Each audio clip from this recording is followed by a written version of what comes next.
ओम श्री गुरुभ्यो नमः। हरि ओम। ओम नमः शिवाय। ओम तत्सत। My pranams to all Atma Jyotish, divine light of the self. I welcome to our satsang on TatvaBodha. We are continuing our study of TatvaBodha.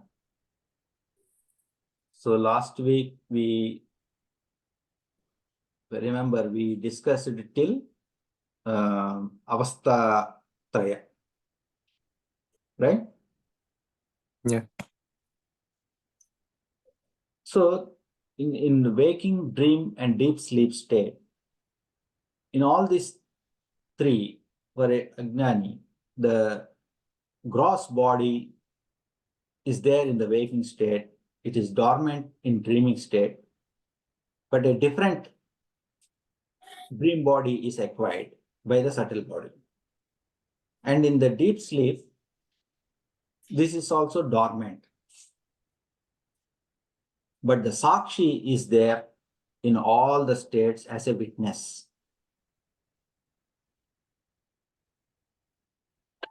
So we are not the waking state, any of these states. We are not any of this gross body or subtle body. We are the Sakshi. That is the teaching that we discussed last week. Now, what we call as mind, the inner antahkarana means inner instrument, the mind, our mind. It is actually made up of 4 parts. Actually means that is how to for us to understand our own mind. We categorize them into 4 subcategories. The first is manas or mind. So this is the center of our thoughts, the decisions, indecisions, the doubts, the emotions. This is the center.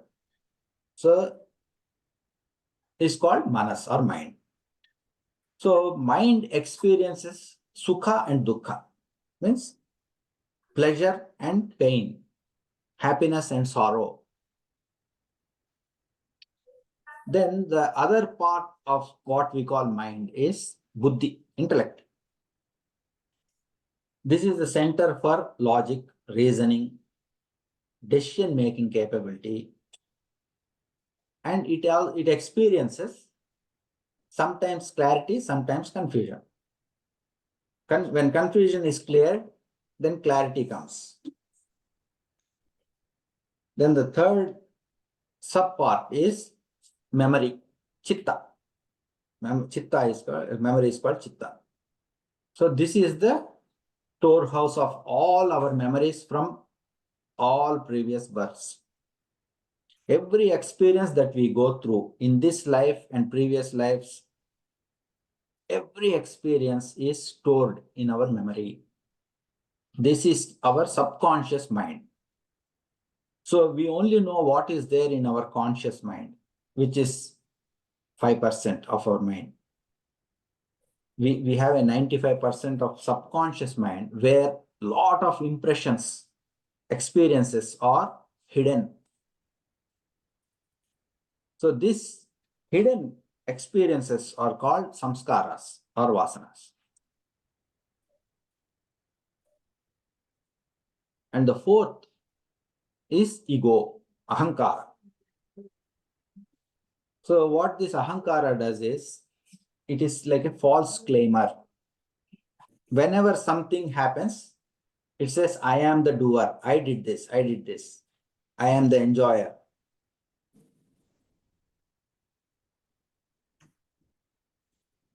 So when you do something,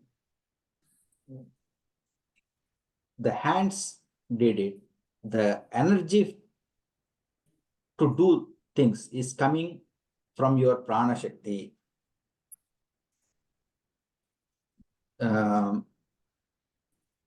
This shakti is given by Lord, and the ability to think and do, everything is given by Lord. And things are happening through the body, mind, intellect. But the ego says, I am the doer. And because it has the sense of doership, the result of the action, the karma phala, the fruit of the action is enjoyed, or it becomes the bearer of that fruit. So ego either suffers or enjoys. If a good karma is done, good result comes, then ego enjoys it. If bad karma is done, bad result comes, ego suffers because of it. So suffering, pain and pleasure, sorrow and joy, and all this is based on our karma phala. And because of doership, sense of doership, so the jiva suffers or enjoys the fruits of the action. But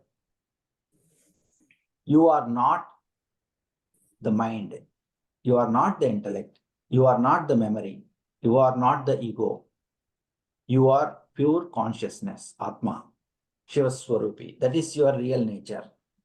But because you attach yourself to this, it becomes you. You become that. And because of that attachment, the suffering and the duality of pain and pleasure, everything comes.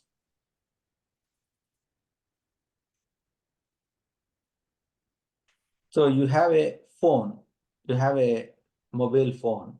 That mobile phone has a memory, it has a lot of photos, but you are not that phone. Same way, your subconscious mind has lot of images, lot of memories stored, but you are not that. This is the teaching. So whatever object that we see, whether it could be your body, it could be the earth, it could be a river, metal, stars, sun, moon, galaxy, anything, any object that you see, they are all made up of a combination of permutation and combination of the five elements. The space, air, fire, water, earth. These are the five elements. So everything is made up of these five elements only, but in different proportions. So in some, the space may be 50%, and the others may be the fire, water, they occupy a different proportion. So like this is called Panchikarana or grossification of five elements. So including our body, including any body, it could be sun, moon, earth, everything is made up of a permutation and combination of these five. So what is there in your body is same as what is there in the world. Yat pindande tat brahmande. The microcosm, the body, is similar to the macrocosm, the universe.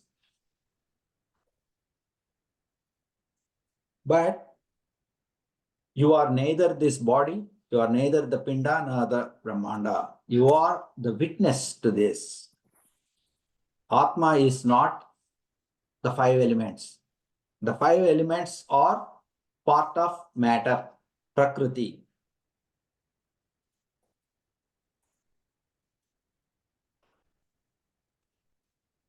So now we go through as with the sense of doership, we enjoy the fruits of our action, karma phala. So this is divided or categorized in different ways. The first is agami. Agami karma means potential karma. So this is the result has not yet come to you, but it will come in the future. So today you are doing some action. that action could be good or bad. So based on whether that action is good or bad, the result is going to come to you in future. So this is called agami. Agami means potential, yet to come. So for a jnani, there is no jnani, and for a karma yogi, those who follow karma yoga, they can avoid agami karma. Means they will not accumulate new karma. So with selfless service, by practicing karma yoga through jnana, by realizing that we are not the doer, by doing all services, all karma as a service to God and offering the fruits of that action to Lord, and by not having attachment to the fruits of the action, we can avoid agami karma. We will not accumulate.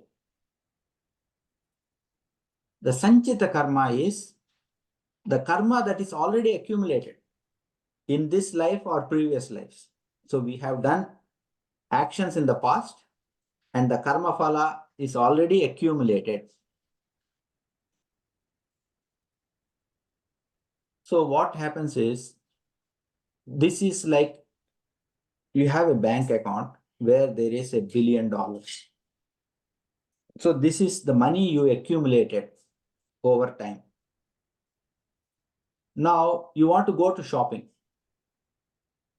So what you do, you go to ATM and you withdraw out of those $1 billion, you withdraw $10,000 and you go for shopping.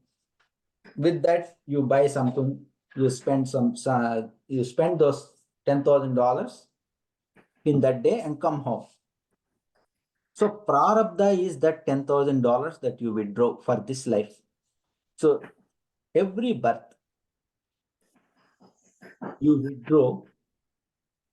withdraw some karma from sanchita karma. Sanchita karma is your total balance in your account. From the sanchita karma, that sanchita karma is accumulated over millions of births. All the previous births karma is sanchita karma. But for this particular birth, we withdraw a small portion, a subset. So it consists a mix of good and bad. So our sanchita karma is a mix of our good and bad karmas. From that sanchita karma, we take a small subset of good and bad. That subset is called prarabdha karma. So only in this life, only prarabdha karma is applicable. In a different life, a different subset is taken. So through agami karma, we keep on adding new balance to sanchita karma. And from sanchita karma, we withdraw a small subset and take birth to enjoy the prarabdha karma. Enjoy means enjoy or suffer, good or bad. So this means this is an endless cycle. Every birth, we accumulate new agami karma and add it to the sanchita karma. So when will this cycle be over? Never it will be over. Because in each life, we will accumulate more and more and more karma and keep on adding to sanchita.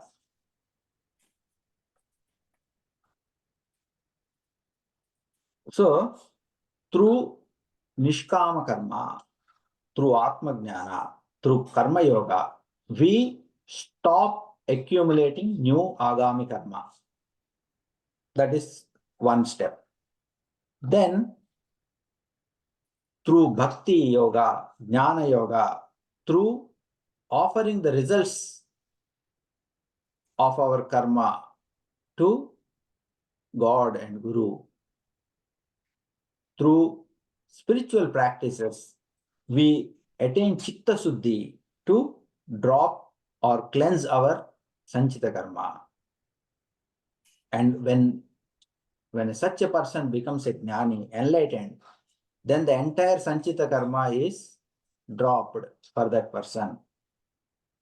There is no longer Sanchita Karma. So, Agami, new accumulation is not happening for a Jnani or a Karma Yogi. And Sanchita Karma is being cleansed through Karma Yoga. And through Jnana, it is completely dropped. So, what remains is only Prarabdha for a Jnani. So, even that is not correct. Jnani has no karma, including Prarabdha, but for Ajnani, it appears as if there is Prarabdha. But it is like a released arrow. That means it cannot be taken back. So in this life, Prarabdha cannot be avoided. What can be avoided through spiritual practices is Agami and Sanchita. But through Karma Yoga, even though Prarabdha cannot be avoided, it can be softened. Means like shock absorbers through Bhakti Yoga, Jnana Yoga. That means they will not bother a person who is following Bhakti Yoga and Karma Yoga and Jnana Yoga. And for a Atma Jnani, there is no such thing as Prarabdha Karma. However, we have to remember again is Neti, Neti, not this, not this. Atma is not any of this karma. This is just a baggage that comes with the body, mind, intellect complex. It is wrong identification with the body, mind, intellect, which is giving us this baggage. The moment we drop that wrong identification, none of this belongs to us. So neither karma nor karma phala is our true identity. Atma is none of this. We are pure consciousness, Atma. Now, Utpatti, how the world is created is for everything, the root, the source, the cause is Brahman, the causeless cause, Satchidananda. The Nirguna Brahma is beyond Maya. So, this is called wheel of Maya, means the layer of Maya, Avidya, Ajnana, Tamas. So, Brahman is above and beyond. He is untouched. He is Satchidananda Swarupa, Nirguna. But whatever we see, what we call as the world and the people, whatever is there in the world, however small or however big, it is all Maya. They do not exist in reality. It is an appearance. Just like in a desert, when a person is walking, a mirage appears. It appears as if there is a lake and a water. But upon careful observation, the person will realize that there is no water there. Similarly, a person in a dark place, he looks at a rope and thinks that there is a snake. So the snake appears, the mirage appears as if it is there. So what appears as if it is there, but in reality does not exist, that is called Maya. So this Maya is Triguna, Sattva, Rajas, Tamas. It is made Trigunaatmaka. So this three gunas, the Trigunas, give rise to your Panchabhutas, the space, Akash. It is associated with Shabda or sound. Vayu, it is associated with touch. Fire, associated with form. rupa. Water associated with taste or rasa. Earth associated with smell, gandha. So from these trigunas came the 5 elements. Now, space has only one attribute, sound. But lower than that is air, which has 2 attributes, touch and sound. Fire has 3, form, touch and sound. Water has 4, taste, form, touch and sound.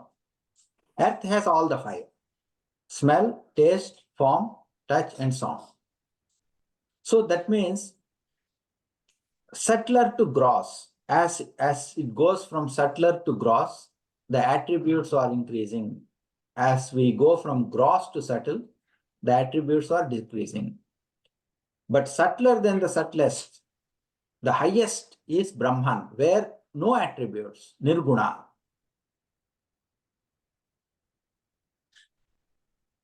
So the same elements, they correspond to our body.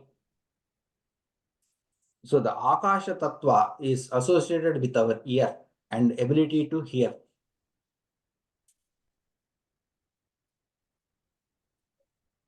And air is the ability to touch through skin, form through eye, taste through tongue, and smell through nose.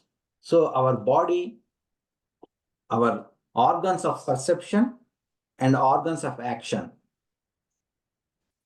is Pindanda, means individual body. Brahmanda means the cosmos. So the cosmos and the individual are related through this.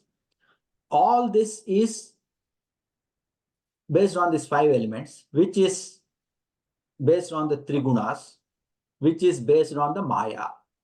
So this entire cosmos, this world is based on Maya. Everything is just an appearance. The true identity is Brahman. You are Brahman. Because of wrong identity with body, mind, intellect, we are stuck in this Maya. By realizing our true identity, I am not the body, I am not the mind, I am not the intellect, I am not these 5 elements. I am above and beyond Triguna. My true identity is Brahman. This is liberation. Without that knowledge, without that jnana, a person is under this wheel of Maya. He is always circling here in this world. Only through jnana, a person realizes their true identity, which is Satchit Ananda Brahman. So Brahman is that Satchidananda, Paranjyoti, the universal consciousness that is reflected in all individuals and giving appearance as if there are different individuals in the world. It is like pure white light going through a prism and creating a rainbow. It is when means seen through Maya, it appears as if it is there. So Ishvara is a reflection of Brahman in Brahmanda. The one who is beyond Maya, but at the same time wielder of Maya, who is using Maya to create the world, is Ishvara, his Saguna Brahman. He is the one who uplifts us from our ignorance and makes us realize our true identity.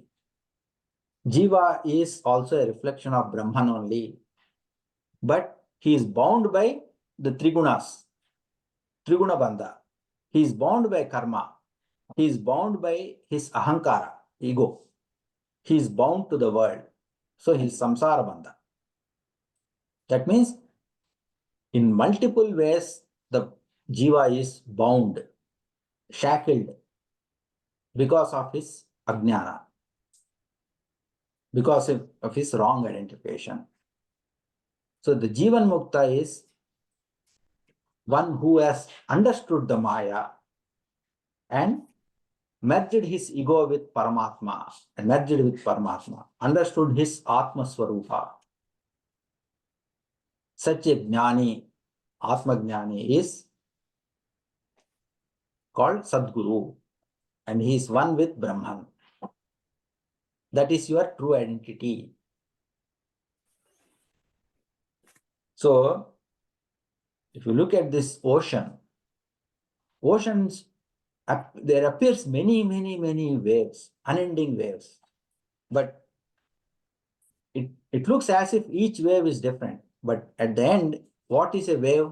Wave is never outside the ocean. Wave is part of the ocean. Wave is water. Ocean is water. It looks like ocean is separate, wave is separate, but wave is never separate from ocean. Ocean is water, wave is also water. It's all one and same. Same way, Brahman is like water, Ishvara is like ocean, Jiva is like a wave. You are one with Ishvara, you are one with Brahman. You are Nitya, Suddha, Vimukta. You are Brahman. This is the teaching of our scriptures. So that concludes this. Any questions? No. Understood? Yeah.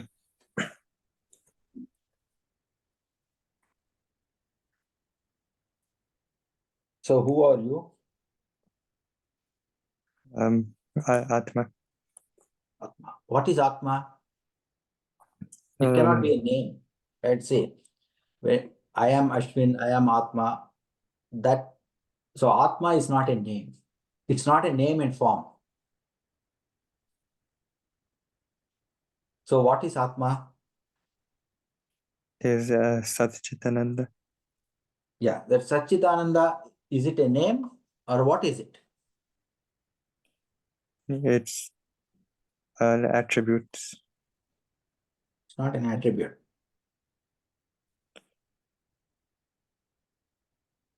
So think of, contemplate on who are you?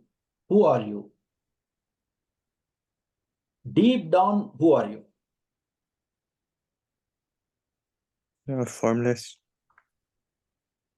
See, these are all concepts, formless, Satchidananda. These are all concepts in the mind. Okay? Go beyond that concepts. Deep down, who are you? Means you cannot describe it in words. See, the Satchidananda, consciousness, Atma, these are all the words given by scripture about something which cannot be described in words. Atma cannot be described by any word. Even the word Atma is only a pointer. You get the point? Yeah. So no word, no thought, no concept can describe that. That is undefinable. The words and concepts are only given as a pointer to something which cannot be defined.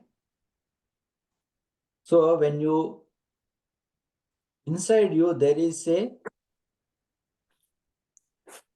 I exist. Okay, that I is not Ashwin. See, when there is a I, that I says I am Ashwin, I am so and so. But if you if you remove all this, there is a pure sense of existence. I exist without any conditions. That pure existence which you cannot define in words, which mind cannot understand, which intellect cannot understand. But that awareness. So who is aware of you being Ashwin? Who is aware of the thoughts that are coming in your mind? Who is aware of the happiness and sorrow that is coming in your mind, in your heart?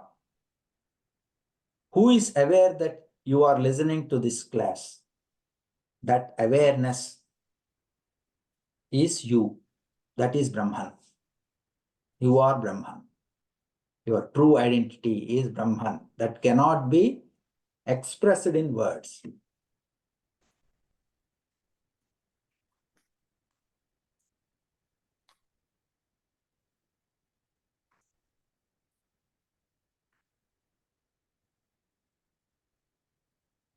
Okay? So, so even saying undefinable, that's still a concept and a word. Correct. Okay. But see, it cannot be so then that means there is nothing that you can say, right? But still you have to say,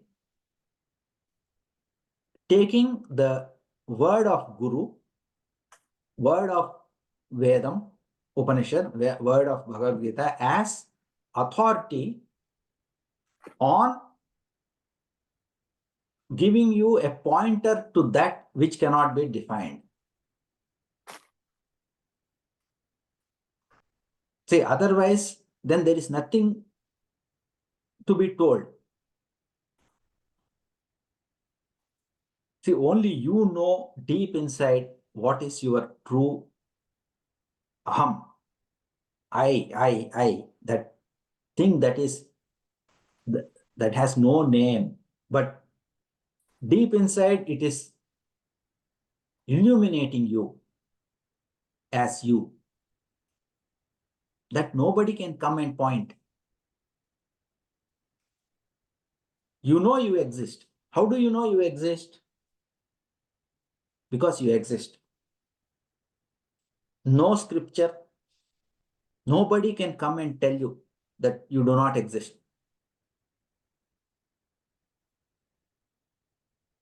You cannot say that you do not exist.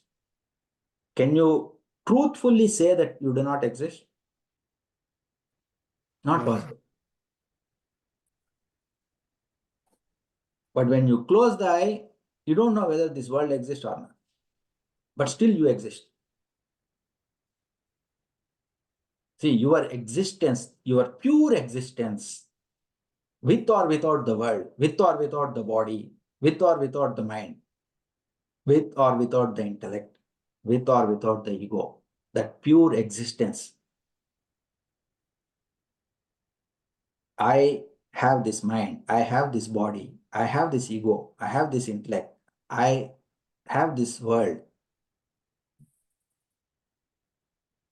I see this world. Now I don't see this world. I see this phone. I don't see this phone. But who is that? Who is that Sakshi witness that is seeing this body, seeing this world, seeing the appearance of the world and disappearing of the world?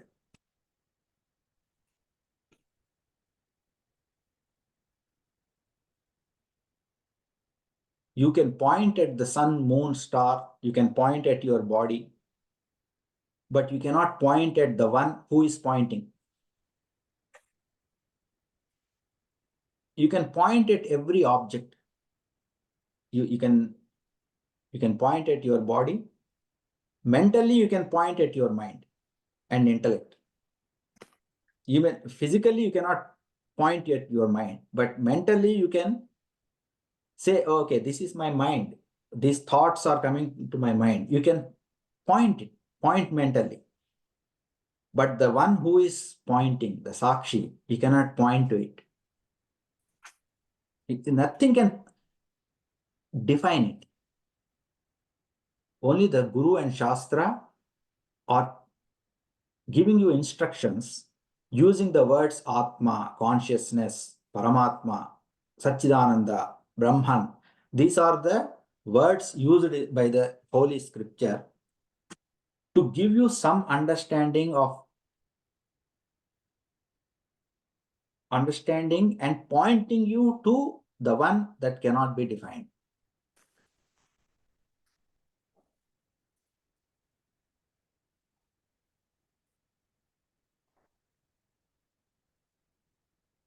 That is your true identity. That is eternal. That is of the form of Satchidananda. Sat means absolute reality. That is absolute reality. Chit, that is awareness, consciousness. And that is Anandam, blissful. Blissful means it is not impacted by anything. Neither happiness nor sorrow can touch it. Neither death or birth touch it. It is eternal existence, blissful existence. It is true identity. It is who you are. When you logically discard everything that you are not, everything that is Maya, when you discard everything that is Maya, what remains is absolute truth. So the teaching is always for you to recognize Maya and eliminate Maya. It is not to get Atma. You are already Atma. You don't get it. See, anything that is not you, you have to acquire. If you want to become an engineer, you have to study hard and become an engineer or a doctor. But you don't have to do anything to be Ashwin. Same way, to acquire this body, to maintain this body, to maintain this mind, you have to do something. But deep, the core of your being, which is Satchidananda, which is consciousness, Brahman, Atman, whatever you call, which you are already. For that, you don't have to do anything. You just need to remove your association with Maya.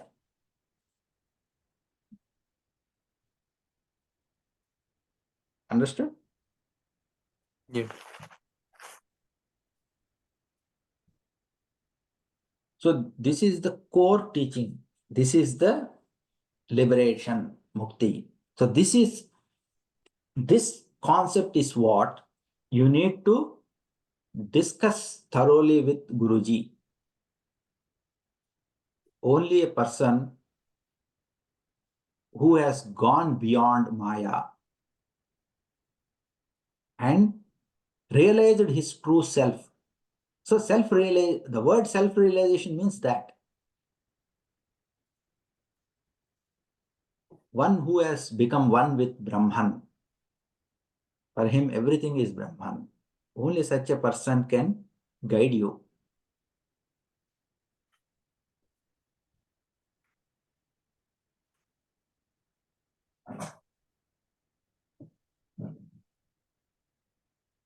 Guide you on your self-discovery, on your self-realization.